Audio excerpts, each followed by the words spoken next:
कल आप लोग का हिंदी का एग्जाम हो और एक एक क्वेश्चन यहां से रहेंगे, क्योंकि इस वीडियो में हम बताने वाले हैं पूरा पेपर लीक क्वेश्चन टकरवा देंगे। अगर आप इस वीडियो को कंप्लीट देखकर चले जाते हैं तो आपका जो है ना हिंदी का खेला खत्म हो जाएगा। सारा के सारा क्वेश्चन बना करके आइए, क्योंकि सारा के सारा हिंदी में प्रश्न यहीं से पूछे जाएंगे, चाहे आपके वर्णिका से हो जाए, चाहे आपका गदखंड से हो जाए या फिर पदखंड से हो जाए। अगर आप हिंदी में कुछ नहीं जानते हैं, पढ़े नहीं है, तो ये वीडियो को कंप्लीट देख लीजिए। 20 से 30 मिनट का वीडियो है। आप जो है एक एक क्वेश्चन को बना दीजिएगा, तहलका मचा दीजिएगा। आप जो है बस चुटकी बजाइएगा, क्वेश्चन बना दीजिएगा। किसी में से देख करके छापने का जरूरत नहीं पड़ेगा। हम कल इसी तरीके से हमारे हाथ में पेपर रहेगा, हम कहेंगे देखो बाबूआ जो जो क्वेश्चन हम बताए थे सारा के सारा आपके एग्जाम में छपा गया है, टकरा गया है, एकदम तहलका मचा दीजिएगा। ठीक है, चलिए ना भैया, जानते हैं एक एक क्वेश्चन के और डायरेक्ट दिमाग में फिट करते चलेंगे। एक एक क्वेश्चन को रटने की जरूरत नहीं है, आप जो है डायरेक्ट एग्जाम में जाइएगा, छाप करके चले आइएगा। ठीक है, देखिए सबसे पहला हम लोग का क्वेश्चन है कि लेखक किस विडंबना की बात करते हैं। एग्जाम में जब ये प्रश्न आएगा कि लेखक जो है ना किस विडंबना की बात करते हैं, तो आपको आंसर लिखना है कि लेखक बाबा साहेब भीमराव अंबेडकर के अनुसार विडंबना यह है कि आधुनिक युग में भी जातिवाद समर्थक की कमी नहीं है। वे इसके कार्य कुशलता के लिए सही मानते हैं, जबकि यह केवल काम का नहीं बल्कि इंसान का भी बंटवारा करती है। विडंबना के मतलब एक शब्द समझिएगा, ऐसे समाज में रहने वाले लोग जो जातिवाद को उठाता है, ऊपर की तरफ उठाता है। जातिवाद का जो है ना यहाँ पर क्या करते हैं, कार्य कुशलता से मानते हैं, सही मानते हैं कि जातिवाद जो है ना सही है।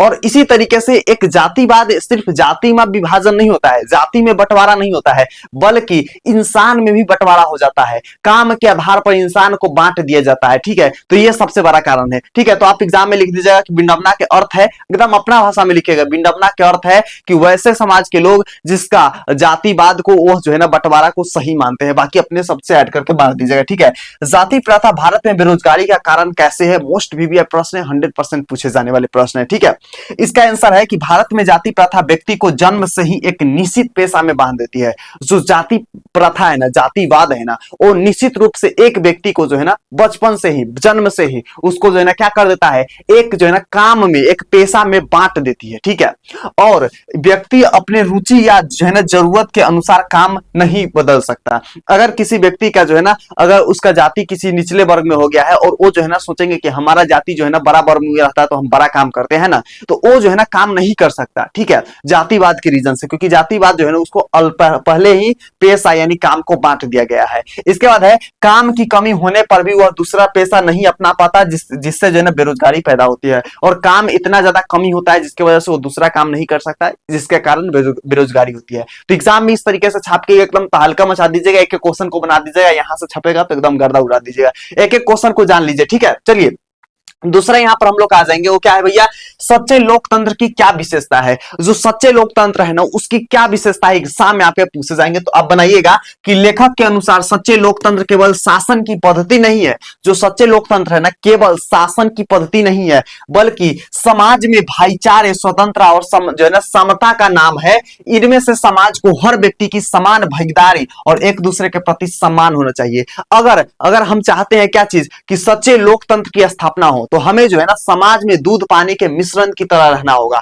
ऐसे जैसे दूध को पानी में मिला दिया जाता है तो उसको पता चलता है कि दूध है कि पानी नहीं चलता है, उसी तरीके से ये जो है ना एक स्वतंत्रता, एक भाईचारे और समानता का भावना का नाम है। ठीक है, इसके कारण हर व्यक्ति को जो है ना एक समान भागीदारी मिलती है, एक समान इज्जत मिलता है। इससे हमारा समाज जो है ना जल्दी जल्दी विकसित होगा। ठीक है, चलिए अगला क्वेश्चन है कि लिंग भेद का वर्णन कीजिए। ठीक है, लिंग भेद जैसे 20 के दांत में ना लड़का और लड़की में फर्क बताया गया है।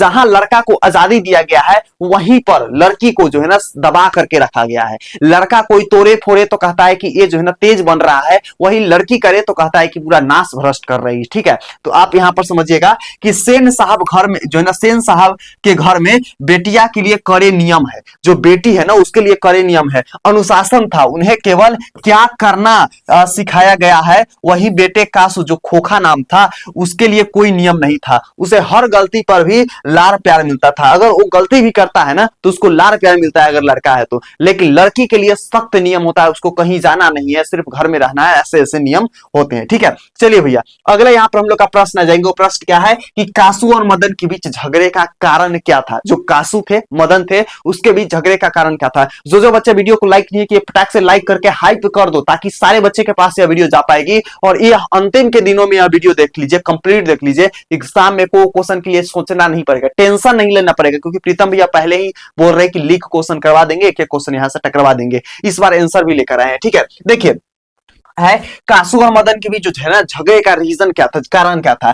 तो झगड़े का कारण लट्टू खेलने की जिद थी। क्या थी? जो झगड़े का मेन कारण था ना वो लट्टू खेलने की जिद थी। ठीक है, यहां पर समझिएगा अहंकारी कासू जबरदस्ती मदन के साथ खेलना चाहता था, जिस पर मदन ने उसे रोक दिया। लेखक इसके जरिए अमीरों के हेकरी और गरीबों के स्वाभिमान को संघर्ष दिखाना चाहता है। किस तरीके से जो है ना यहाँ पर क्या करते हैं, जो अहंकारी कासू था ना, कासू जिसका नाम खोखा था, वो जो है ना मदन के साथ क्या करना चाहता था, यहां पर मदन के साथ लट्टू खेलना चाहता था, लेकिन मदन जो है ना उसको नहीं खेलने देता है, जिसके कारण वो जबरदस्ती खेलना चाहता है, क्योंकि सोचता है कि हम अमीर घर के बेटे हैं, हम खेलेंगे। ठीक है, अब उसके कारण वो गली के 4-5 लड़के मिलकर बहुत बढ़िया से कूटता है वो उसको कासू को, यानी खोखा को। ठीक है, अमीर घर के घराना को, लड़का को। यहाँ पर है 20 के दांत कहानी की सार्थकता क्या है? जो 20 की दांत कहानी है ना उसकी सार्थकता क्या है, एग्जाम में आपके पूछे जाएंगे बबुआ, एकदम गला काट के आना है क्वेश्चन को। ठीक है, यहां पर समझिएगा यह शीर्षक बिल्कुल सही है। मदन ने कासू के 2 दांत तोड़कर मारे। सोचो कितना मारा होगा। ठीक है,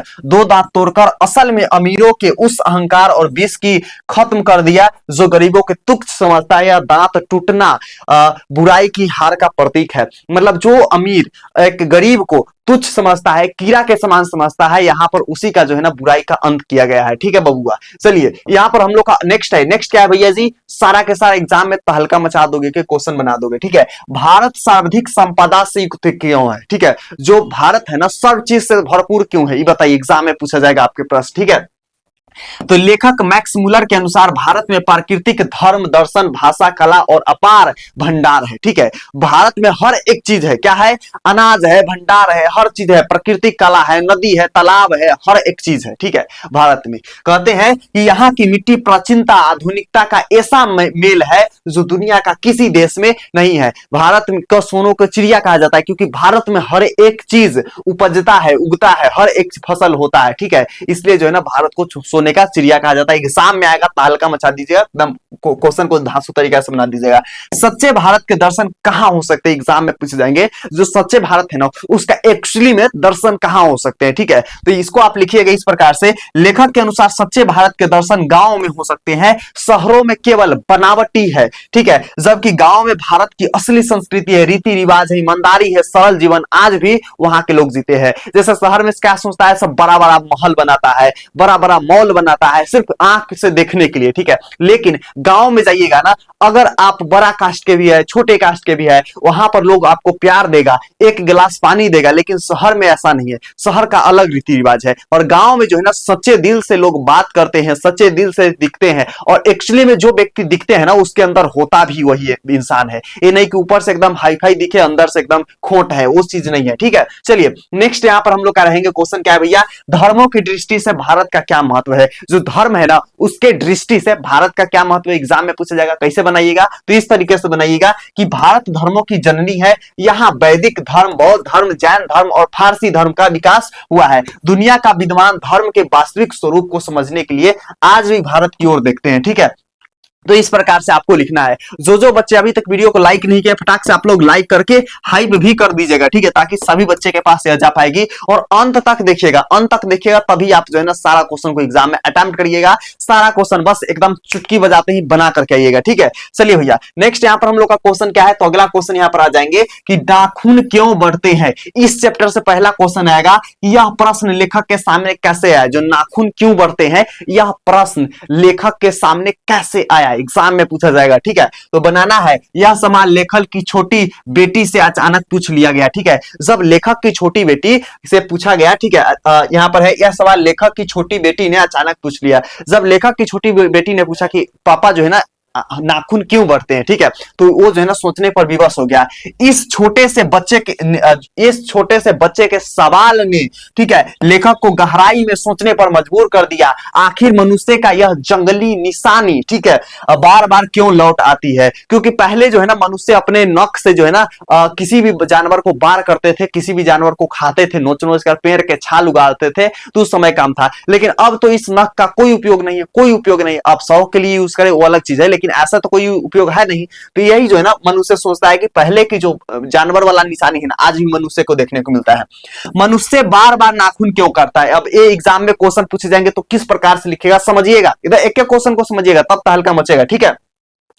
नाखून मनुष्य की क्या है, पशविकता है, यानी पशुता की निशानी है, ठीक है। चूंकि मनुष्य अब सभ्य और जागरूक हो चुका है, इसलिए वह अपनी पुरानी हिंसक निशानियों को देखना नहीं चाहते। मनुष्य अब जो है ना एडवांस लेवल हो चुका है, एकदम एडवांस लेवल। तो वो जो है ना अब पशु वाला जो है ना क्या चीज, निशानी को देखना नहीं चाहते, इसलिए जो है ना मनुष्य बार बार नाखून को काट देते हैं, ठीक है। चलिए भैया अगला यहाँ पर हम लोग का क्वेश्चन है, मोस्ट इंपोर्टेंट है, क्या है भैया, सफलता और चरितार्थक में क्या अंतर है। जो सफलता है ना और चरितार्थक, ये दोनों में क्या अंतर है, क्या डिफरेंस है, एग्जाम में पूछे जाएंगे। तो आपको बनाना कुछ इस प्रकार से है कि अर्थशास्त्रों के बढ़ाना, बाहरी सुख सुविधाओं जुटाना सफलता है, लेकिन प्रेम त्याग और दूसरे की सेवा करना चरितार्थक है। अगर हम पैसे जुटा रहे हैं, अगर हम जो है ना ऊंचाई के लिए मेहनत कर रहे हैं, तो वो क्या है हमारे लिए बाहरी सुख सुविधाओं और अस्त्र, और हम बंदूक कट्टा सट्टा उठा रहे हैं, तो वहां पर क्या हो जाएंगे, ये सब जो है ना सफलता है। लेकिन अगर किसी से हम प्यार कर रहे हैं, ठीक है, किसी के लिए प्रेम में त्याग कर रहे हैं, या फिर हम किसी की सेवा कर रहे हैं, तो वो क्या हो जाएंगे, चरितार्थक हो जाएंगे। सफलता घमंड पैदा करती है, जबकि चरितार्थक जो है ना मनुष्य के महान और दयालु बनाता है। तो एग्जाम में याद रखेगा, हमेशा जो है ना एक संत के अंदर जो है ना क्या होता है, चरितार्थक होता है, और हमेशा एक बिजनेसमैन के अंदर जो होता है सफलता होता है, ठीक है। चलिए भैया नेक्स्ट यहाँ पर हम लोग का क्वेश्चन रहेंगे, क्या है क्वेश्चन भैया जी, यहाँ पर है कि देवनागरी लिपि के अक्षरों में स्थिरता कैसे है। मोस्ट VVI 50 बार से ऊपर वाला क्वेश्चन पूछा गया है, हर बार लगभग एग्जाम में रहते हैं, ठीक है। तो यहां पर आपको लिखना है कि लगभग 2 सदी पहले जब पहली बार देवनागरी लिपि में टाइप बने, इसमें पुस्तक छपने लगी, तब इसके अक्षरों में स्थिरता आई, ठीक है। छपाई के कारण इसके स्वरूप निश्चित हो गए, ठीक है, और यह पूरे देश में एक समान रूप से पहचान होने लगी। तो आपको इस प्रकार से लिखना है भैया जी, ठीक है। चलिए अगला यहाँ पर हम लोग का क्वेश्चन है, क्या है भैया, जो है ना नगरी को देवनागरी क्यों कहा गया, जो नगरी था ना उसको देवनागरी लिपि क्यों कहा गया, एग्जाम में पूछे जाएंगे, ठीक है। तो इसको आपको इस प्रकार से लिखना है कि लेखक के अनुसार जो है ना काशी को देवनगर कहा जाता है, जो काशी है ना उसे देवनगर कहा जाता है, इसलिए वहां की लिपि देवनागरी कहलाई। एक अन्य बात यह है कि पटना नगर कहा जाता था, और चंद्रगुप्त विक्रमादित्य के व्यक्तिगत नाम में देव के कारण इसे देवनागरी कहा गया। तो ये दोनों में से कोई भी लॉजिक लगा सकते हैं, ठीक है। चलिए अगला हम लोग यहाँ पर आ जाएंगे क्वेश्चन, भैया VVI क्वेश्चन है, सारा के सारा मोस्ट इंपोर्टेंट है और 100% टकराने वाला चांस है। कल पेपर लेके आएंगे, एक एक क्वेश्चन मिलवा देंगे कि देखो जो हम बताए थे सारा का सारा एग्जाम में आया है, ठीक है। यहां पर है कि किन शासकों को सिक्के पर नगरी लिपि मिलती है, ठीक है, यानी कौन सा शासक जो है ना, यानी कि जो क्या है नगरी लिपि है ना यहाँ पे, को किन शासकों के सिक्कों पर नगरी लिपि मिलती है। तो आपको लिखना है कि 8वीं 9वीं सदी के केरल के शासकों के सिक्के पर वीर कलेस्य और वाद मोहब्बत गोरी, अलाउद्दीन खुलजी, शेर शाह तथा अकबर जैसे शासकों के सिक्के पर नगरी लिपि के शब्द अंकित मिलते हैं, ठीक है। तो आपको इस प्रकार से लिख देना है। अगला हम लोग के यहाँ पर क्वेश्चन है कि बहादुर अपने घर से क्यों भाग गया था। जो बहादुर थे ना अपने घर से क्यों भाग गया था, एग्जाम के लिए मोस्ट जरूरी मोस्ट इंपोर्टेंट है, ठीक है। तो आपको इस प्रकार से इसको लिखना है आंसर। इसको बताने से पहले बताए, वैसे बच्चे जो अभी तक उनको संस्कृत का भी तैयारी करना है इसी तरीके से, संस्कृत का मोस्ट VVI, तो आप लोग संस्कृत VVI लिख करके कमेंट कर दीजिएगा, हम संस्कृत का भी पेपर लीक करवा देंगे, संस्कृत का पेपर लीक करवा देंगे। तो आप लोग संस्कृत VVI सारे बच्चे कमेंट कीजिएगा, देखते हैं कितने बच्चे में पावर है और कितने बच्चे लिख पाते हैं, ठीक है। अगर आप लोग का पावर दिख गया संस्कृत VVI एकदम तहलका मचा दिए कमेंट बॉक्स में, तो हम बना देंगे। तो सारे बच्चे फटाक से कीजिएगा और सब्सक्राइब भी करिए लीजिएगा, नहीं तो आएगा तो फिर आपको नहीं मिलेगा, ठीक है, नहीं मिलेगा। तो यहाँ पर हम लोग आ जाएंगे कि बहादुर जो है ना बहादुर घर से क्यों भाग गया था। जो बहादुर थे ना बबुआ, काहेला घर से भाग गए थे, ठीक है। तो आपको लिखना है कि बहादुर की माँ बहुत कठोर थी। जो बहादुर की माँ थी ना बहुत कठोर थी, बबुआ इतना मारता था ना उसको, इतना मारता था कि क्या ही बोले, ठीक है। है। यहाँ पर है, एक बार बहादुर ने अपनी माँ की प्यारी भैंस को बहुत पीटा। अब वो खचरा था, ठीक है, क्या किया, अपनी जो बहादुर की माँ जो भैंस पाली थी ना, उसको ढेर पीटा, ठीक है, एकदम कूट के बहुत कूटा, ठीक है, जिससे नाराज होकर माँ ने बहादुर की भी पूरी तरीके से पिटाई कर दी। वो बोली कि जैसे तुम भैंस के पीटे हो ना बबुआ, उसी तरीके से हम तोहके पीटेंगे, वही लिए भाग गया था, ठीक है। तो आपको लिखना है कि माँ के इस दुर्व्यवहार से दुखी होकर बहादुर घर से भाग गया था। तो आपको एग्जाम में इस तरीके से लिख देना है, ठीक है। चलिए अगला हम लोग का प्रश्न आ जाएंगे। प्रश्न क्या है भैया, बहादुर के आने से लेखक के घर में क्या परिवर्तन हुआ। जो बहादुर थे ना, उसको आने से लेखक के घर में क्या परिवर्तन हुआ, एग्जाम में पूछे जाएंगे। तो बहादुर के आने से घर में काफी आराम, रौनक आ गई। वह सारा काम सफाई जो है ना, सर सफाई करता था, बर्तन कपड़े धोता था और हंसते हुए करता था। मेन रीजन क्या होता है ना, हंसते हुए कोई व्यक्ति काम करे ना तो देखने में भी अच्छा लगता है ना, उसको लगता नहीं कि बोझ है हमारे ऊपर, तो ये चीज नहीं होता है, ठीक है। घर के लोगों आलसी हो गए, क्योंकि उनके सारे छोटे बड़े काम जो है ना बहादुर चुटकियों में निपटा देता था, ठीक है, कर देता था, जिसके कारण घर के लोग जो है ना अब एक गिलास पानी के लिए कहता था, बहादुर एक गिलास पानी दो, ठीक है, इस तरीके से कहता था, ठीक है। चलिए नेक्स्ट हम लोग का क्वेश्चन है कि बहादुर का जो है ना चरित्र चित्रण कीजिए। क्या है, बहादुर का आप जो है ना हमें चरित्र चित्रण कीजिए। मोस्ट बीबीआई है, टकराने की ज्यादा चांस है, ठीक है। तो आप लिखिएगा, बहादुर एक ईमानदार, मेहनती और बेहद हंसमुख लड़का था। जो बहादुर था ना, ईमानदार था और बेहद हंसमुख लड़का था, ठीक है। और आगे यहां पर है कि वह जो है ना स्वाभिमानी भी था। जब उस पर चोरी का झूठा इल्जाम लगा, उसे मार पड़ी, तो उसने अपना आत्मसम्मान बचाने के लिए घर छोड़ दिया, पर किसी को सम्मान जो है ना किसी को सम्मान को नहीं चुराया। कहते हैं कि जब उसके ऊपर जो है ना एलिगेशन लगा, यानी कि उस पर आरोप लगा, क्या चीज का, तो चोरी का रुपए चोरी के आरोप लगा, तो वो जो है ना अपना सम्मान अपना इज्जत बचाने के लिए भाग गया, लेकिन किसी का सम्मान वमान नहीं, पैसा वैसा नहीं चुराया था, ठीक है। चलिए भैया यहां पर तो हो गया। अगला यहां पर हम लोग का मोस्ट बीबीआई क्वेश्चन आ जाएंगे। क्वेश्चन क्या है भैया, परंपरा का मूल्यांकन से, ठीक है, परंपरा का मूल्यांकन से है कि साहित्य की परंपरा का ज्ञान किन के लिए आवश्यक है। जो साहित्य है ना उसके परंपरा किसके लिए आवश्यक है। जितना भी इस वीडियो में हम क्वेश्चन बताएंगे ना, सारे के सारे एकदम लीक क्वेश्चन है, सारे के सारे 100% आपके एग्जाम में टकराएंगे। इसलिए बोल रहे हैं कि अगर पढ़ के जाते हैं क्वेश्चन तो हल्का मचा दीजिएगा, क्वेश्चन छूटेगा नहीं आपसे, ठीक है। तो किन के लिए आवश्यक है, तो जो लोग समाज में क्रांतिकारी परिवर्तन लाना चाहते हैं, वैसे लोग जो हमारे समाज में क्रांतिकारी परिवर्तन लाना चाहते हैं, ठीक है, उनके लिए जरूरी है। और जो लकीर का फकीर नहीं बनना चाहते, उनके लिए परंपरा का ज्ञान बहुत जरूरी है। इससे वे पुरानी रूढ़ियों को तोड़कर नए और प्रगतिशील साहित्य की रचना कर सकते हैं। तो आपको इस तरीके से लिखना है। नेक्स्ट क्वेश्चन है कि भारत की तुलना रूस से क्यों की गई। जो भारत है ना उसकी तुलना रूस से क्यों की गई, एग्जाम में आपके पूछल जाएगा, ठीक है। क्या होगा, एग्जाम में आपके पूछल जाएगा, तो आपको बना करके आना है, ठीक है। यहां पर है, रूस की तरह भारत भी एक बहुजातीय जो है ना, यहां पर क्या है, ठीक है, यहां पर लिखना है आपको कि जो है ना रूस की तरह भारत एक क्या है, बहुजातीय है और बहुभाषी राष्ट्र है। यानी कि जो भारत है ना, जैसे रूस में कैसे है, बहुत सारी जाति है, बहुत सारे भाषा है, उसी तरीके से भारत में भी है, हिंदू मुस्लिम सिख ईसाई, और जाति में तो भाई ढेर जाती है, हजारों जाति है ना। तो यहाँ पर है कि बहुभाषी भी है और भाषा में भी बहुत सारे बोला जाता है, मलयालम, उर्दू, हिंदी, भोजपुरी, तेलुगु, बहुत सारा भाषा है, ठीक है। और जिस तरीके से रूस में अपनी विभिन्न राष्ट्रीयताओं को जोड़कर एक मजबूत देश बनाया, वैसे ही भारत ने भी अपनी सांस्कृतिक एकता के बल पर अपनी अलग पहचान बनाई है। और इतनी सारी भाषा, इतने सारा धर्म होने के बावजूद भी भारत एकत्रित है। भारत में छोटा छोटा राष्ट्र टूटा हुआ नहीं है, ठीक है। तो आपको इस तरीके से एग्जाम में बना देना है। चलिए नेक्स्ट यहाँ पर हम लोग आ जाएंगे। नेक्स्ट क्या है कि साहित्य के कौन सा पक्ष महत्वपूर्ण है। क्या है, साहित्य का कौन सा पक्ष महत्वपूर्ण है, एग्जाम में पूछे जाएंगे, ठीक है।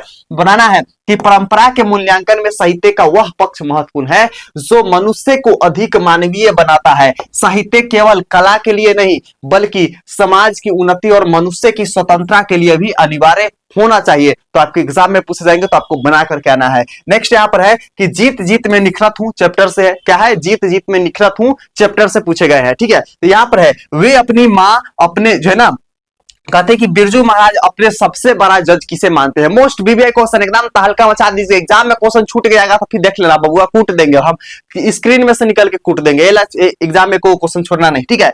बिरजू महाराज अपने सबसे बड़ा जज किसे मानते थे, एग्जाम में पूछे जाएंगे। तो वे अपनी माँ को अपना सबसे बड़ा जज मानते थे, ठीक है। वो अपने माँ को जो है ना सबसे बड़ा जज मानते थे। क्यों मानते थे, यहाँ पर समझिएगा। जज भी नृत्य करते हैं, अपनी माँ से पूछते हैं कि वे सही कर रहे हैं कि नहीं। वो जब भी डांस करते थे ना, तो अपनी माँ से पूछते थे कि ए माँ हम सही कर रहे हैं कि नहीं कर रहे हैं, ठीक है। तो उसकी माँ जो है ना क्या करती थी, माँ की शाबाशी उनके लिए सबसे बड़ा पुरस्कार और सुधार का तरीका था। उसकी माँ जो है ना अगर गलत करता था तो उसको बोलता था ऐसे नहीं करना वैसे कर, ठीक है। तो इस तरीके से उनकी माँ का जो है ना शाबाशी ऐसे ऐसे जब करता था, थप्पड़ी पारता था, बढ़िया नाचता था, तो उसको जो है ना शाबाशी के तौर पे वो लेता था और उसके जो है ना अंडर मोटिवेशन आता है। जैसे तुम लोग लाइक करोगे तो हमारे अंदर क्या होगा, मोटिवेशन आएगा, तो फिर हम संस्कृत का भी लीक करवा देंगे, ठीक है। चलिए, बिरजू महाराज के जीवन का सबसे दुखद समय कब आया था? जो बिरजू महाराज थे ना उसके जीवन का सबसे दुखद समय कब आया था, एग्जाम में आपके पूछे जाएंगे। तो लिखना है उनके पिता की मृत्यु के समय सबसे कठिन समय आया था। उस समय उनकी उम्र बहुत कम थी और घर में अंतिम संस्कार तक के पैसे नहीं थे, ठीक है। जब उनके पिताजी का देहांत हुआ था ना बबुआ, ठीक है, तो उनका जो है ना उम्र बहुत कम था। क्या था? बहुत कम था। और उसका जो है ना घर में पैसे नहीं थे 13वीं करने के लिए, ठीक है। अब उन्होंने 2 प्रोग्राम करके पैसे जुटाए ताकि अपने पिता की 13वीं कर सके। और उसी समय जिस समय उसके पिता का 13वीं है ना, उसी जैसे अगर जैसे कैसे कोई व्यक्ति मरता है 1 तारीख के, मान लीजिए मर गया, तो उसके 13 दिन के बाद 13वीं होता है ना, इसी तरीके से जो 13 दिन के बीच में वो जो है ना 2 प्रोग्राम करे थे। इधर पिताजी का डेथ हुआ है और उधर उसी का बच्चे डांस कर रहे हैं। सोचिए कैसा सिचुएशन होगा, कैसा, मतलब सोचने वाला एकदम अजीब तरीके का है, ठीक है। चलिए नेक्स्ट यहां पर हम लोग का क्वेश्चन है कि अभिनय क्या है और वह कहां अवस्थित है। जो अभिनय है ना वो क्या है और कहां अवस्थित है, एग्जाम में आपके पूछे जाएंगे। तो अब बनाना कैसे, चलिए वो ये जानते हैं। यहां पर है अभिनय दक्षिण फ्रांस में रोन नदी के किनारे बसा हुआ एक पुराना ऐतिहासिक शहर। जो अभिनय है ना वो रोन नदी के किनारे कहां है, बसा हुआ एक पुराना ऐतिहासिक शहर है, ठीक है।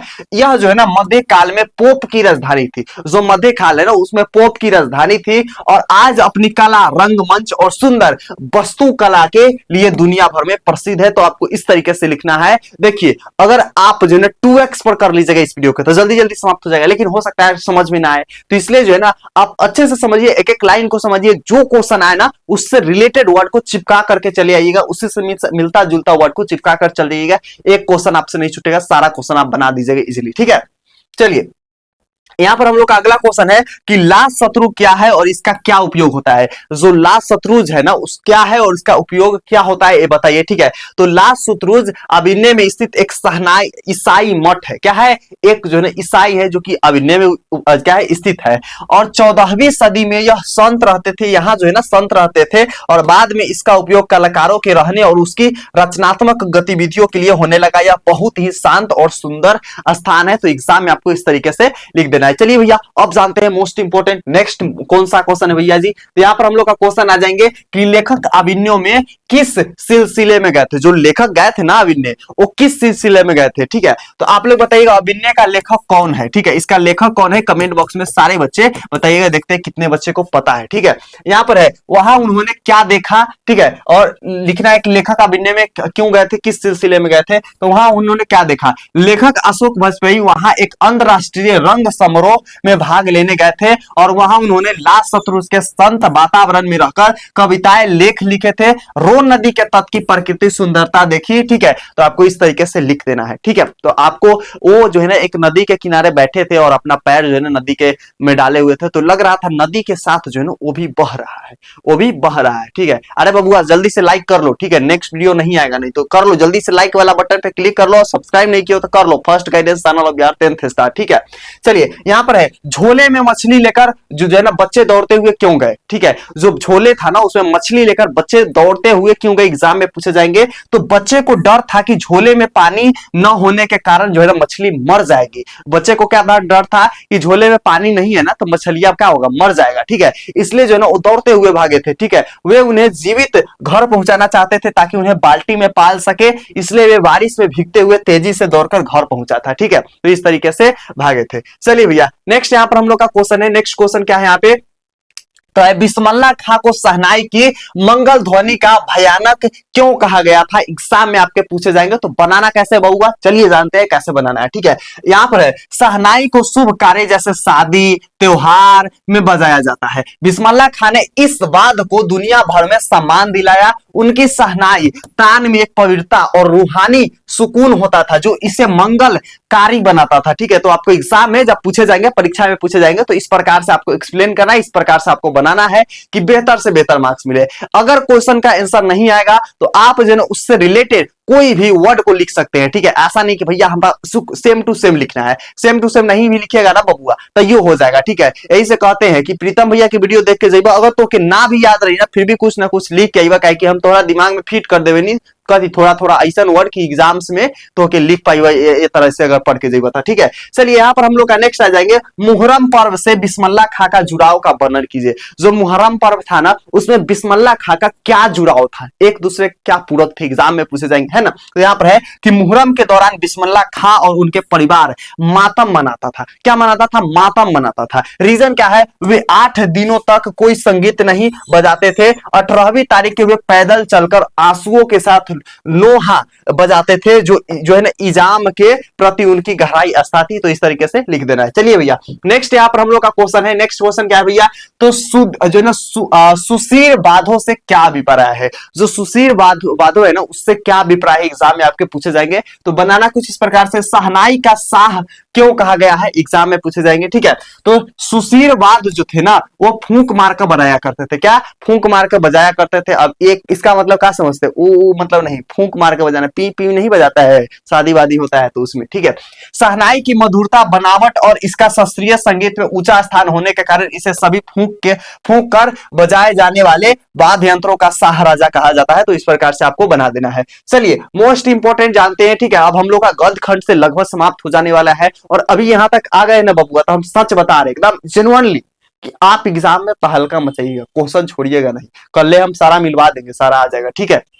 चलिए यहां पर है, गांधी जी के अनुसार बढ़िया शिक्षा क्या है। जो गांधी जी है ना उसके अनुसार बढ़िया शिक्षा क्या है, एग्जाम में पूछे जाएंगे। तो गांधी जी के अनुसार अहिंसा प्रतिरोध सबसे बढ़िया शिक्षा है। उनका मानना था कि अक्षर ज्ञान से पहले बच्चों को आत्म, सत्य और प्रेम का ज्ञान होना चाहिए, ठीक है। चरित्र निर्माण ही असली बढ़िया शिक्षा है, ठीक है। चरित्र निर्माण क्या है? असली और बढ़िया शिक्षा है चरित्र निर्माण। अगर किसी व्यक्ति के अंदर अगर उसका अच्छा चरित्र है, समाज में वो बढ़िया कर रहा है, भले वो नौकरी करे या ना करे, तो उसका जो है ना शिक्षा सफल हो गया है। लेकिन अगर वो व्यक्ति जो नौकरी कर रहा है लेकिन समाज में वो अच्छा जो है ना नहीं कर रहा है, तो वो जो है ना कोई काम का उसका शिक्षा नहीं है, ठीक है। चलिए क्योंकि शिक्षा का अर्थ नौकरी पाना नहीं है। यहाँ पर है, शिक्षा का ध्येय गांधी जी क्या मानते थे और क्यों। जो शिक्षा का ध्येय है ना, गांधी जी क्या मानते थे और क्यों मानते थे, ये भी पूछेगा, ठीक है। तो आपको लिखना है कि गांधी जी शिक्षा का ध्येय चरित्र निर्माण मानते हैं। उनका मानना था कि यदि व्यक्ति का चरित्र अच्छा होगा तो वह जो है ना समाज और राष्ट्र का कल्याण खुद कर सकेगा, ठीक है। केवल जो है ना किताबी ज्ञान से इंसान सहमी और जो है ना सदाचारी नहीं बनता है। तो आपको एग्जाम में इस प्रकार से लिख देना है, ठीक है। चलिए भैया नेक्स्ट यहाँ पर हम लोग का क्वेश्चन आएंगे। नेक्स्ट क्वेश्चन क्या है, तो गांधी जी किस तरह के सामंजस्य को भारत के लिए अनिवार्य मानते थे। गांधी जी जो थे ना किस तरीके सामंजस्य के लिए भारत को क्या मानते हैं, अनिवार्य मानते हैं, ठीक है। तो यहाँ पर गांधी जी भिन्न भिन्न संस्कृतियों के बीच कुदरती सामंजस्य को अनिवार्य मानते थे। वे चाहते थे कि हम दूसरी संस्कृतियों को अच्छी तरीके से बातें अपनाएं लेकिन अपनी संस्कृति की नींव को अडगिंद रहे, ठीक है। मतलब गांधी जी कहते थे कि दूसरे के बाद संस्कृति के भी मानो लेकिन अपना पर नींव रहो, अपना पर टिके रहो, अपना को छोड़ो मत, ठीक है। सीखना अच्छी बात है लेकिन छोड़ना अच्छी बात नहीं है, तो अपना वाला के मत छोड़ो, ठीक है। चलिए बाकी यहाँ पर हम लोग का नेक्स्ट क्वेश्चन आते हैं वो है काव्य खंड की तरफ से, ठीक है। क्या आते हैं भैया, काव्य खंड की तरफ से आते हैं। इधर से भी पढ़ के जाएंगे क्योंकि आधा से बेसी बच्चे को जो है काव्य खंड ही का होता है, कमजोर होता है, काव्य खंड ही नहीं पढ़ पाते हैं, ठीक है। तो इसलिए जो ना आपको इसको देख करके जाना जरूरी है। वो है कवि किसके लिए बिना जन्म व्यर्थ मानते हैं। कवि जो है ना किसके लिए बिना जन्म व्यर्थ मानते हैं, तो कवि गुरु नानक के अनुसार राम नाम के बिना जो है इस संसार में जन्म लेना व्यर्थ है, ठीक है। बिन नाम जो है ना, बिन नाम राम के मनुष्य जो कुछ खाता है बोलता है वह विष के समान हो जाता है। अगर कोई व्यक्ति राम का नाम नहीं ले रहा है और कोई भी चीज को खा रहा है तो क्या है, वो विष के समान है। राम नाम के बिना हर एक चीज विष के समान है। इसलिए जो है ना हम कोई भी चीज को शुरुआत करते हैं, ठीक है, तो वहां पे हम क्या करते हैं, अपने भगवान को पूजा करते हैं, अपने जो है ना देवता को क्या करते हैं, आशीर्वाद लेते हैं, ठीक है। तब हम उस चीज को शुरुआत करते हैं, है ना, करते हैं ना। तो इसी तरीके से यहाँ पर बोलते हैं वाणी कब विष के समान हो जाती है। जब वाणी है ना, बोली है ना, वो कब विष के समान हो जाती है, एग्जाम में आपके पूछे जाएंगे। तो लिखना है जब मनुष्य ईश्वर राम का नाम छोड़कर व्यर्थ की बातें करते हैं या माया मोह में फंसा रहता है, तब उसकी जो है ना वाणी विष के समान हो जाती है। अगर कोई इंसान राम का नाम नहीं ले रहा है, ईश्वर का नाम नहीं ले रहा है, यहाँ पर क्या करते हैं, माया मोह में फंस जा रहा है, तो उनका जो है ना वाणी विष के समान हो जाता है, उसके वाणी सुनने लायक नहीं रहता है। तो इस तरीके से हमारे कवि जी कहते हैं। ठीक है, चलिए नेक्स्ट यहाँ पर हम लोग आ जाएंगे, क्या है, राम कीर्तन, नाम कीर्तन के आगे कवि किन कर्मों की व्यर्थता सिद्ध करते हैं। ठीक है, तो यहाँ पर है, कवि जटा बढ़ाने, भस्म लगाने, तीर्थ यात्रा करने और बाहरी दिखावे वाले कर्म कांडों को नाम कीर्तन के आगे व्यर्थ मानते हैं। ठीक है, अगर कोई व्यक्ति जटा बढ़ा रहा है, मतलब वो कुरूप दिख रहा है, सिंपल सी बात है, जटा बढ़ाएगा या फिर भस्म लगाएगा, ठीक है, या फिर जो है ना क्या करते हैं, राम नाम का गाथा गाएगा या तीर्थ यात्रा करेगा, अगर उसके समान जो है ना कर्म कांडों को, नाम कीर्तन को आगे व्यर्थ मानते हैं। अगर ये सब नहीं भी कर रहे हैं और कीर्तन गा रहे हैं, ठीक है, कि सीताराम जय राम, ये सब कर रहे हैं, तो क्या है, आप जो है ना महान है, बहुत बड़ी जो है ना महान व्यक्ति है। नेक्स्ट हम लोग प्रेम आयनी श्री राधिका से आएंगे। मोस्ट वीवीआई क्वेश्चन सब है, सारे के सारे मोस्ट वीवीआई, इसलिए सारे के सारे पढ़ करके जाइएगा। ठीक है, कवि ने माली मालिन किन्हें और क्यों कहा है। कवि जो है ना माली और मालिन किन्हें और क्यों कहा है, एग्जाम में आपके पूछे जाएंगे, बबुआ बना करके आई है। ठीक है, छोड़वा ना, छोड़वा तो दिक्कत हो जाएगी। यहाँ पर हम लोग आए, कवि रसकार ने कृष्णा और राधा को माली और मालिकिन कहा है। ठीक है, माली और मालिन कहा है, राधा को और कृष्णा जी को माली और मालिन कहा है कवि ने। ठीक है, कहते हैं क्योंकि जैसे माली मालिन बगिया की रक्षा करते हैं, वैसे ही वे दोनों प्रेम रूपी वाटिका के आधार और रक्षक है। कहते नहीं है कि जिस तरीके से एक माली और एक मालिन मिल करके अपनी फुलवारी को, अपने वाटिका को रक्षा करते हैं, उसी तरीके से आज हमारे संसार में जो है ना कृष्ण जी और राधा जी दोनों मिलकर के एक प्रेम को मतलब बचा करके रखे हुए हैं। ठीक है, तो इस तरीके से यहाँ पर बोलते हैं। चलिए नेक्स्ट यहाँ पर हम लोग आ जाएंगे, वो क्या है भैया, कृष्णा को चोर क्यों कहा गया है। जो कृष्ण भगवान जी है ना, उसे चोर क्यों कहा गया है, एग्जाम में आपके पूछे जाएंगे, तो कैसे बनाइएगा, चलिए आज जानते हैं। कृष्ण को चित्तचोर इसलिए कहा गया है क्योंकि उन्होंने अपनी सुंदरता से कवि के मन चित्त को चुरा लिया है, अब कवि का मन उसके बस में नहीं रहा है। तो आपके एग्जाम में इस प्रकार से बनाना है। ठीक है, नेक्स्ट आते हैं कि अति सुदोष स्नेह को मार्ग, क्या है, अति सुदोष स्नेह के मार्ग, इसको कैसे बनाएंगे जानते हैं। यहाँ पे कवि प्रेम मार्ग को अति सुदोष क्यों कहा है, जो प्रेम मार्ग है ना, उसको कवि ने अति सुदोष क्यों कहा है, एग्जाम में पूछे जाएंगे, तो आपको बनाना है। कवि घनानंद कहते हैं कि प्रेम का मार्ग बहुत सरल होता है, बहुत सीधा होता है, बहुत आसान होता है। ठीक है, क्योंकि यहाँ चतुराई और जो है ना टेढ़ापन नहीं चलता, यहाँ केवल सच्चे और निष्कष्ट व्यक्ति ही चल सकता है। कहते हैं प्रेम का ऐसा मार्ग है जहां पे चतुराई नहीं चलता है, टेढ़ापन नहीं चलता है, छुपा छुपाए वाली चीजें नहीं चलता है, यह जो है ना मार्ग एकदम सीधा होता है, और यहाँ पर जो है ना व्यक्ति क्या होता है, निष्कष्ट चलते हैं, एकदम जो है ना सच्चाई के साथ चलते हैं। ठीक है, तो इस प्रकार से आपको लिख देना है। चलिए नेक्स्ट यहाँ पर हम लोग का प्रश्न आ जाएंगे, क्या है, परहित के लिए देह धारण कौन करता है। जो परहित है ना, उसके लिए देह धारण कौन करता है, एग्जाम के लिए मोस्ट इंपोर्टेंट है, गर्दा उड़ा दीजिए, एग्जाम में पूछे जाएंगे। तो ठीक है, यहाँ पर है, परहित दूसरे की भलाई के लिए बदल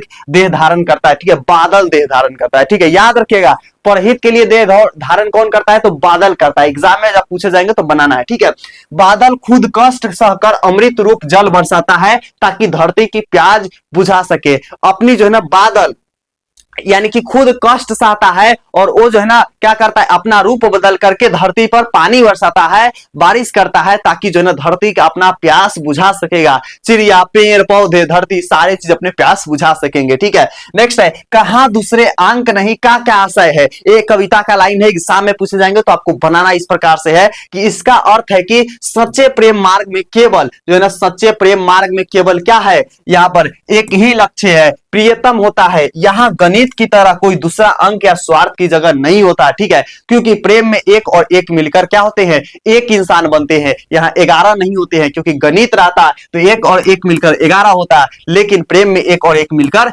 एक ही होता है, दो नहीं होता। ठीक है, चलिए भैया नेक्स्ट यहाँ पर हम लोग का क्वेश्चन आ जाएंगे। क्वेश्चन क्या है भैया, तो यहाँ पर आ जाएंगे स्वदेशी। स्वदेशी से भी आएंगे हमारे एग्जाम में बहुत सारे क्वेश्चन आएंगे, बना करके आना है सारे क्वेश्चन को। ठीक है, यहाँ पर कवि को भारत में भारतीयता क्यों नहीं दिखाई देती। जो कवि है ना उसको भारत में भरतीयता क्यों नहीं दिखाई देती, एग्जाम में पूछे जाएंगे। बनाना है कवि प्रेम घन को भारत में भरतीयता इसलिए नहीं दिखाई देती क्योंकि लोगों का खान पान, ठीक है, लोगों के खान पान अब विदेशी होते जा रहे हैं, ठीक है। यहाँ पर है वेशभूषा, भाषा, चाल ढाल सब विदेशी अंग्रेजी हो गया है। लोग अपनी संस्कृति को क्या करते हैं, भूलकर गुलाम मानसिकता के हो गए हैं। तो एग्जाम में इस तरीके से आपको बनाना है, सारे के सारे मोस्ट इंपोर्टेंट है बबुआ, क्वेश्चन छोड़ना नहीं है। और बच्चे जो लाइक नहीं किए फटाक से आप लोग लाइक कर लीजिएगा, वीडियो को हाइप भी आप लोग कर दीजिएगा, ठीक है। चलिए चलिए अगला हम लोग का क्वेश्चन यहाँ पर आएंगे। अगला क्वेश्चन क्या है भैया जी, यहाँ पर पूछे जाएंगे कि भारत माता अपने ही घर में प्रवासिनी क्यों बनी हुई है। मोस्ट इंपोर्टेंट क्वेश्चन है, सारे एग्जाम में आपके टपकेंगे, यहीं से पेपर लीक होगा फर्स्ट एंड सेकंड दोनों सीटिंग में, ठीक है। यहाँ पर है भारत माता अपने ही घर में इसलिए प्रवासिनी बनी हुई है क्योंकि उस समय भारत अंग्रेजों का गुलाम था। देश के लोग अपने ही घर में पराये की तरह अपमानित और लाचार महसूस कर रहे थे। तो इस तरीके से है आपको लिखना है, ठीक है। चलिए भारत का जो ना भारत माता का हरास यानी मुस्कान राहु ग्रसित क्यों दिखाई पड़ता है, एग्जाम में आपके पूछे जाएंगे, ठीक है। बनाना कैसे है भैया जी, यहाँ पर है कवि के अनुसार भारत माता के चेहरे पर जो मुस्कान होनी चाहिए वह गरीबों, अज्ञानता और गुलामी के अंधकार में खो गई है। जैसे राहु चंद्रमा को ग्रस लेता है वैसे ही गुलामी भारत की चमक छीन लेती है। अगर कोई भी देश, कोई भी घर, कोई भी व्यक्ति के ऊपर गुलाम है, अगर किसी का वो गुलाम है तो सिंपल बात है जो उस पर राज कर रहा है उसका हक रहेगा, वो खुद से अपना जो है ना देश को डेवलप नहीं करा सकता। तो जिस तरीके से भारत माता जब हमारे गुलाम थे, अंग्रेजों का गुलाम थे, उस समय हमारे भारत माता जो है ना एक खराब चिड़िया दिख रहे थे। ऐसा नहीं कि उस समय हम लोग का जो है ना क्या था, गरीब था, जिसके कारण जो है ना हमारे भारत माता में राहु ग्रसित लगे हुए थे। इस तरीके से लग रहा है जैसे चंद्रमा में ग्रहण लग गया हो, ठीक है। चलिए नेक्स्ट यहाँ पर हम लोग का प्रश्न आ जाएंगे। प्रश्न क्या है भैया, यहाँ पर है कि कवि की दृष्टि से जो है ना, कवि की दृष्टि में समय के रथ का घर घर नाद क्या है। कवि की दृष्टि से समय का रथ का घर घर नाद क्या है, एग्जाम में आपके पूछे जाएंगे। बनाना है समय के रथ का घर घर नाद वह आवाज है जो न राजशाही के अंत और जनतंत्र लोकतंत्र के आने का संकेत दे रही है। अब राजा नहीं बल्कि जनता सिंहासन पर बैठेगी। इस तरीके से है कि अगर राजा अगर काम नहीं किया है, ठीक है, और अगर लोग के लिए भुखमरी पैदा कर रही है तो उस राजा को हटाओ और अब लोकतंत्र आ गया है, अब लोगों का राज चलेगा, लोग जो कहेंगे वो काम होगा, ठीक है बबुआ। चलिए नेक्स्ट यहाँ पर हम लोग का है कवि जनता को दुधमुही क्यों कहते हैं। जैसे बच्चे को कैसे बच्चा जो है ना चिल्लाता है म्या म्या, है ना, तो उसको क्या करता है, मुंह में दूध रख देता है तो चुप हो जाता है ना। उसी तरीके से जनता है अगर कोई भी मुद्दे पर चिल्ला रहा है ना तो थोड़ा देर के बाद उसको जो है ना इसके बदले वो चीज हरा देगा, कहेगा ए हम दिए ना तुमको, वह बतवा हो रहा है, ठीक है। जैसे बिहार में, ठीक है, बिहार में क्या होता है कि अगर आपको जो है ना क्या चीज, अगर आपको ट्रेन का फैक्ट्री का दिक्कत है, ठीक है, तो आपको ट्रेन दे देगा और कहेगा देखो हम ट्रेन चलवाए हैं ना तुम्हारे लिए, 5 केजी राशन दिए हैं ना, 5 केजी राशन दिए हैं ना, देखो राशन भी दिए हैं तुमको, और बोल रहे हैं फैक्ट्री लगवाओ, बेरोजगारी बढ़ाओ, है ना। ये सब तो बेरोजगारी पर काम नहीं करेगा, ठीक है। यहाँ पर 5 केजी अनाज मिल रहा है फ्री वाला, ये ध्यान देना, ठीक है। चलिए यहाँ पर हम लोग आ जाएंगे हिरोशिमा। हिरोशिमा भी मोस्ट इंपोर्टेंट है ना, यहाँ से भी क्वेश्चन आएंगे। हिरोशिमा में सूरज कहां से निकला था। जो हिरोशिमा है ना उसमें सूरज कहां से निकला था, एग्जाम में पूछे जाएंगे। तो यहाँ पर है हिरोशिमा में सूरज आसमान से नहीं बल्कि नगर के बीचों बीच चौक पर निकला था। चौक पर निकला था नगर के बीचों बीच, याद रखिएगा, ठीक है। यह सूरज असल में मानव द्वारा बनाया गया परमाणु बम था जिसका तेज प्रकाश सूरज जैसा था, ठीक है। परमाणु बम गिरा था जिसके कारण सूरज जैसा उसका प्रकाश था। एग्जाम में नेक्स्ट क्वेश्चन आ जाएंगे, वो है मनुष्य की छायाएं कहां और क्यों पड़ी हुई है। सो मनुष्य है ना उसकी छायाएं कहां और क्यों पड़ी हुई है, एग्जाम में पूछा जाएगा, बनाकर कहना है। कैसे बनाइएगा चलिए जानते हैं। मनुष्य की छायाएं हिरोशिमा की झुलसी हुई सड़कों और पत्थरों पर पड़ी है। परमाणु बम के भीषण ताप ने इंसानों को भाप बना दिया और उनकी केवल काली परछाई ही वहां अवशेष के रूप में बची हुई थी, ठीक है। सिर्फ परछाई बची हुई थी, बाकी हर चीज खत्म हो गया था, टाटा बाय हो गया था, ठीक है। चलिए अगला यहाँ पर हम लोग आ जाएंगे। प्रश्न क्या है भैया, तो यहाँ पर है कि कवि ने बूढ़ा वृक्ष चौकीदार क्यों लगता है। जो कवि है ना, कवि को वो जो वृक्ष है जो वृक्ष है वो बूढ़ा चौकीदार के समान क्यों लगता है? तो चलिए जानते हैं कैसे लगता है। ठीक है, यहाँ पर है कवि को वह पुराना पेड़ चौकीदार इसलिए लगता है क्योंकि वह हमेशा घर के दरवाजे पर तैनात रहता है। उसकी सूखी डाल राइफल जैसी है और उसकी जो है ना छाल वर्दी जैसी लगती है जो हमेशा चौकन्ना रहती है। तो इस तरीके से आपको लिख देना है कि हमेशा जो है ना गेट के पर रहता है और उसकी जो बूढ़ी छाल हो गया है वो वर्दी की तरह लगती है और उसकी सूखी सूखी डंडिया जो है ना एकदम राइफल की तरह ढिकचिया चलता है। ठीक है, चलिए यहाँ पर है वृक्ष और कवि के बीच क्या संवाद होता है। जो वृक्ष है ना बबुआ और कवि है वो दोनों के बीच में क्या संवाद होता है एग्जाम में आपके पूछे जाएंगे। ठीक है, आप लोग बताइएगा किस डिस्ट्रिक्ट से बिलोंग करते हैं। ठीक है, सारे बच्चे अपने अपने डिस्ट्रिक्ट के नाम कमेंट बॉक्स में बताइएगा। ठीक है, जिला के नाम बताइएगा सारे बच्चे। ठीक है, और प्लस पे आप अपना नाम भी लिखिएगा। हम जैसे मेरा नाम प्रीतम है तो प्रीतम लिखेंगे, पटना से बिलोंग करते हैं तो पटना लिखे। तो आप लोग अपना बताइए डिस्ट्रिक्ट नेम और नाम। यहाँ पर वृक्ष और कवि के बीच में क्या संबंध होता है सारे बच्चे लिखिएगा। तो जो जब भी कवि बाहर से घर लौटा है तो पेड़ दूर से ही पूछता है कौन, तुम कौन हो, और जो है ना कवि जवाब देता है दोस्त। इस तरह दोनों के बीच में एक गहरा आत्मीय रिश्ता बनता है। एग्जाम के लिए पूछे जाएंगे, मोस्ट इंपॉर्टेंट है। ठीक है, चलिए नेक्स्ट यहाँ पर हम लोग का क्वेश्चन आ जाएगा। क्वेश्चन क्या है, हमारी नींद यानी कि ब्रेन डंग वाला लिखे हुए है। ठीक है, यहाँ पर है हमारी नींद कविता में मक्खी के जीवन का चक्र का क्या महत्व है। जो हमारी नींद कविता है ना उसमें मक्खी का जीवन का चक्र का क्या महत्व है एग्जाम में आपके पूछे जाएंगे। तो बनाना कैसे चलिए जानते हैं यहाँ पे। ठीक है, मक्खी का जीवन चक्र यह दर्शाता है कि दुनिया में जीवन और मृत्यु का क्रम जो है ना, दुनिया में जीवन और मृत्यु का क्रम जो है ना चलता रहता है। जहां एक और लोग सो रहे हैं या आलस में है वहीं दूसरी ओर प्राकृतिक में संघर्ष और जीवन का विकास नियंत्रित जारी है। ठीक है, क्या है, एक नियंत्रित जारी है। एग्जाम में पूछा जाएगा। ठीक है, यहाँ पर कवि किन जो है ना अत्याचारियों का जिक्र करते हैं। जो कवि है ना किस अत्याचारियों का जिक्र करते हैं एग्जाम में आपके पूछे जाएंगे, मोस्ट इंपोर्टेंट है। बनाइए कैसे, कभी उन अत्याचारियों का जिक्र करते हैं जो समाज के गरीबी और साधनहीन लोगों का शोषण करते हैं। यह लोग अपनी विलासित और सत्ता के लिए दूसरे की तकलीफ देते हैं। ठीक है, क्या करते हैं, दूसरों को अपनी जो है ना सत्ता के लिए, अपनी राजनीतिक में पोस्टर बनाने के लिए दूसरे को तकलीफ देते हैं। तो आपको इस तरीके से करना है, दूसरे की तकलीफ का ख्याल नहीं रखते हैं, उसको परवाह नहीं पड़ता। ठीक है, बेटे के लिए अ का और ड का क्या समझता है। जो बेटे है ना अ और ड का क्या समझते हैं एग्जाम में आपके पूछे जाएंगे। तो चलिए जानते हैं कैसे बनाएंगे, है ना। यहाँ पर है बेटे के लिए अ उसकी चौखट में नहीं। ठीक है, जो बेटे है ना उसकी अ जो है ना चौखट में नहीं समाता। ठीक है, नहीं समाता है। ठीक है, और ड को अपनी मां समझता है, ड के अपनी मां समझता है। रीजन क्या है, और उसके बगल में लगे बिंदु को मां की गोद में बैठा हुआ बेटा समझता है। ड जो है ना इस तरीके से हम लोग लिखते हैं ना बबुआ, तो उसको जो है ना ड के मां समझता है, उसके बगल में बैठा हुआ पुंदू को क्या समझता है, उसके गोद में बैठा हुआ बेटा समझता है। ठीक है, यहाँ पर है यह बच्चे को सीखने की प्रक्रिया और ममता का प्रतीक है। तो इस तरीके से एग्जाम में बना करके आइएगा, छोड़िएगा नहीं। ठीक है, यहाँ पर है खालिश बेचैनी, खालिश बेचैनी किसकी है। ठीक है, खालिश बेचैनी किसकी है एग्जाम में आएंगे। ठीक है, तो बनाइएगा कैसे, तो ख से जो है ना ख से कवि का क्या आशय है, तो ख से कवि का आशय खरगोश है। ख से कवि का आशय क्या है, खरगोश है। आपको बताना है जिस तरीके से खरगोश बेचैन रहता है उसी तरीके से बच्चा भी ख लिखते समय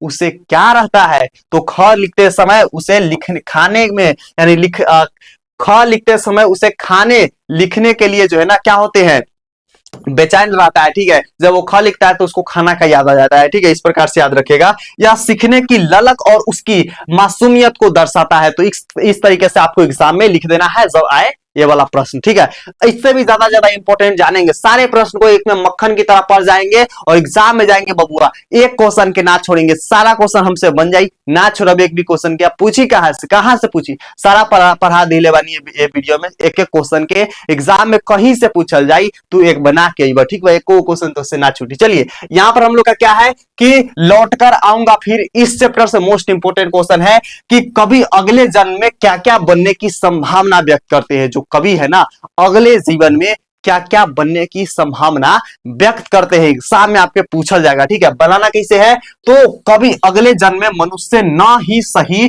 तो अबीवल कौवा, हंस, उल्लू या सारस बनने की क्या करते हैं, सारस बनने की क्या करते हैं यहाँ पर, तो इच्छा रखते हैं। वह किसी भी रूप में अपनी मातृभूमि बंगाल की धरती पर ही वापस आना चाहते हैं। तो इस प्रकार से आपको लिखना है, ठीक है। वैसे बच्चे जो अभी तक एग्जाम हैकर नोट्स नहीं लिए हैं जरूर ले लीजिए, क्योंकि एग्जाम हैकर में एक एक क्वेश्चन टकरा जाते हैं, 100% टकराने की गारंटी रहते हैं और हजारों बच्चे लेकर के पढ़ते हैं। जो भी सब्जेक्ट का आपका एग्जाम है उससे एक दिन पहले आप वो सब्जेक्ट का ले लीजिए और एग्जाम में सारा के सारा क्वेश्चन टकरा जाएगा। इसका प्राइस सिर्फ 299 रुपया रहता है और टोटल 6 सब्जेक्ट का है। अगर सिर्फ हिंदी का तैयारी कर रहा है तो आप 99 रुपए में लेकर के एकदम बेहतरीन तरीका से तैयारी कर सकते हैं। सारा क्वेश्चन यहीं से लड़ेगा, सारा क्वेश्चन टकराएगा। तो आप जो है इस नंबर पे कॉल कीजिए 9507475188 और इस नंबर पे कॉल करके आप ले सकते हैं। जो भी सब्जेक्ट का आपका एग्जाम है 100% यही से टकराएगा। सिर्फ 99 रुपए में एक सब्जेक्ट, सारा सब्जेक्ट आप 299 में ले सकते हैं, ठीक है। चलिए यहाँ पर हम लोग का अगला क्वेश्चन आ जाएंगे, क्या है भैया, जो है ना क्या है, संदार लबदा किसका गिर जाएगा, संदार लबदा किसका गिर जाएगा, एग्जाम में आपके पूछे जाएंगे। और क्यों गिर जाएगा, किसका गिरेगा तो ये तो पूछेगा ही, क्यों गिर जाएगा एग्जाम में आपके पूछे जाएंगे।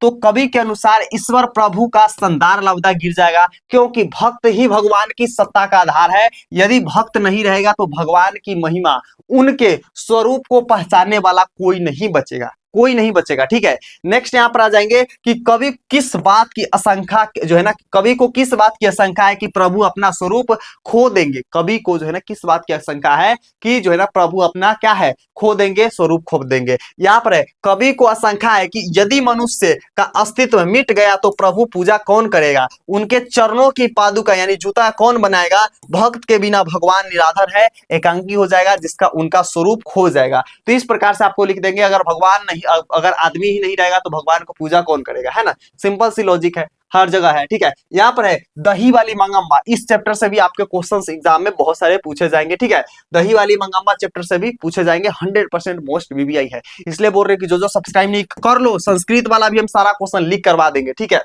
यहाँ पर है मंगम्मा अपनी बहू के साथ किस बात को लेकर विवाद में था। मंगम्मा जो था ना अपने बहू को किस बात को लेकर के विवाद में था। तो यहाँ पर मंगम्मा अपनी बहू नजम्मा के साथ अधिकार को लेकर विवाद में था। मुख्य झगड़ा तब शुरू हुआ जब बहू ने अपने बेटे को यानी कि कुटाई कर दी, पिटाई कर दी, ठीक है। और जिसे मंगम्मा सहन ना कर पाई और अपनी बेटी जो ना अपनी जो बहू है ना उसको चार सुनाई कि क्यों पीटी है। बस इतने पर हो गया विवाद, ठीक है। जो मन में खोट होता है ना वो निकल गया और उसको सुना दी, फिर दोनों गोला अलग हो गया, ठीक है।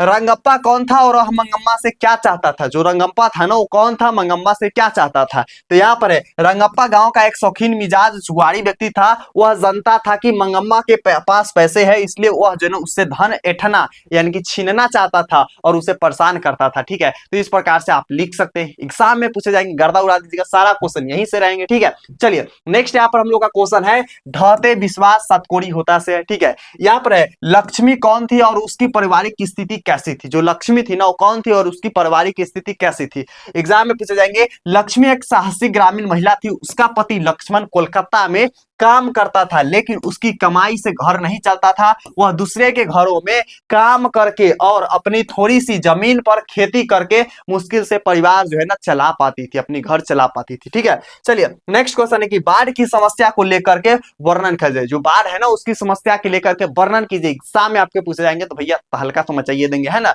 यहाँ पर है कि इस कहानी में ओडिशा के जनजीवन और महानदी की बाढ़ का भीषण चित्रण है, ठीक है। और लोग जो है ना बाढ़ से बचने के लिए टीले पर जो है ना शरण लेते हैं, लेकिन प्रकृति के प्रकोप के आगे विश्वास ढह गया था। उसको जो है ना देवता का पूजा हुआ भी नाश भ्रष्ट हो गया, देवता पे विश्वास उठने लगा सभी लोगों को, ठीक है। चलिए नेक्स्ट यहाँ पर हम लोग का क्वेश्चन है, क्वेश्चन क्या है भैया, तो यहाँ पर अस्पताल में क्यों नहीं भर्ती कराना चाहती है माँ जो है ना मंगू को अस्पताल में क्यों नहीं भर्ती कराना चाहती थी। एग्जाम में पूछा जाएगा, क्वेश्चन बनाना है कि माँ को लगता था कि अस्पताल के लोग उसकी पागल बेटी को वैसे सेवा नहीं करेंगी जैसे माँ करती है अपनी बेटी को, ठीक है। और कहते हैं उसे डर था कि अस्पताल में कोई उसे प्यार नहीं करेगा और वह जो है ना लवारिस की तरह पड़ी रहेगी। तो इस तरीके से उसके माइंड में थॉट था, जिसके कारण से वो जो है ना अस्पताल में भर्ती नहीं कराना चाहती थी।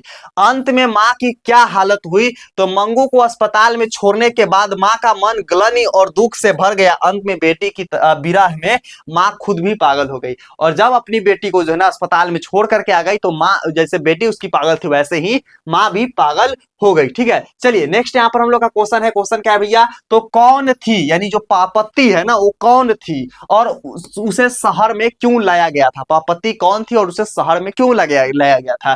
तो यहाँ पर है, पापत्ती जो है ना एक ग्रामीण लड़की थी जो बल्ली या मालिक की बेटी है। उसे मेनिंजाइटिस तेज बुखार था। गांव के डॉक्टर की सलाह पर उसे शहर लाया गया था, मदौरे के सरकारी अस्पताल में, और बेहतर इलाज के लिए लाया गया था। ठीक है, तो आपको इस तरीके से लिख देना है। बाकी यहाँ पर बड़े डॉक्टर ने पापत्ती को अस्पताल में भर्ती करने का आदेश क्यों दिया गया था। ठीक है, जो बड़े डॉक्टर थे ना वो पापत्ती को क्यों आदेश दिया गया था कि इसको बड़े अस्पताल में ले जाइए, तो बड़े डॉक्टर ने जब पापत्ती को जांच की थी तो उन्हें समझ में आया कि उसे गंभीर किस्म का बुखार है। उन्हें डर था कि अगर तुरंत इलाज शुरू नहीं हुआ तो उसकी जान नहीं बच पाएगी। ठीक है, और इसलिए जो है ना उन्हें तुरंत जो है ना क्या किया, बोला कि शहर के अस्पताल में एडमिट कराइए, इसे आदेश दिया। ठीक है, चलिए यहाँ पर हम लोग का लास्ट पेज बच्चा है भैया जी, यहाँ पर लास्ट पेज है हम लोग का है। ठीक है, क्वेश्चन क्या है कि सीता अपने ही घर में घुटन क्यों महसूस करती थी। जो सीता है ना अपने ही घर में घुटन क्यों महसूस करती थी, एग्जाम में पूछे जाएंगे। लिखना है, सीता के 3 बेटे थे, लेकिन तीनों में से कोई भी उसे दिल से, जो दिल होता है ना, दिल से अपने साथ नहीं रखना चाहते थे। बेटे और बहुओं के बीच उसे लेकर हमेशा झगड़ा था। उसे महसूस होता क्या था कि वह एक बोझ है, जिसके कारण उसे अपने ही घर में घुटन होती थी, घुटन महसूस होती थी। नेक्स्ट है जो है ना, यहाँ पर कहते हैं कि पाली जो है ना, पाली बांधने का क्या अर्थ है और इसका सीता पर क्या प्रभाव पड़ा। जो पाली है ना, कहते हैं कि कुछ दिन उसको में रहो, कुछ दिन उसको में रहो, और कुछ दिन उसको में रहो। तो पाली बांधने से क्या अर्थ है, एग्जाम में पूछे जाएंगे। तो बेटे ने तय किया कि सीता एक एक महीना बारी बारी से तीनों बेटे के पास रहेगी। इस पाली जो है ना, इस पाली से जो है ना क्या होते, सीता एक वस्तु बन गया था, जिसे लगा कि वह मां नहीं है बल्कि एक भिखारिन है, जिसे हर महीना अपना जो है ठिकाना बदलना पड़ता है। इस प्रकार से क्या हो गया था, सीता का मन भर गया है। अब सीता चली गई, और जैसे ही हो गई उसको लगा कि दुनिया बहुत बड़ा है, दुनिया क्या है, बहुत बड़ा है। बाकी जितने भी बच्चे मेरे लाइक नहीं किए अब तक से, आप लोग लाइक कर लीजिएगा।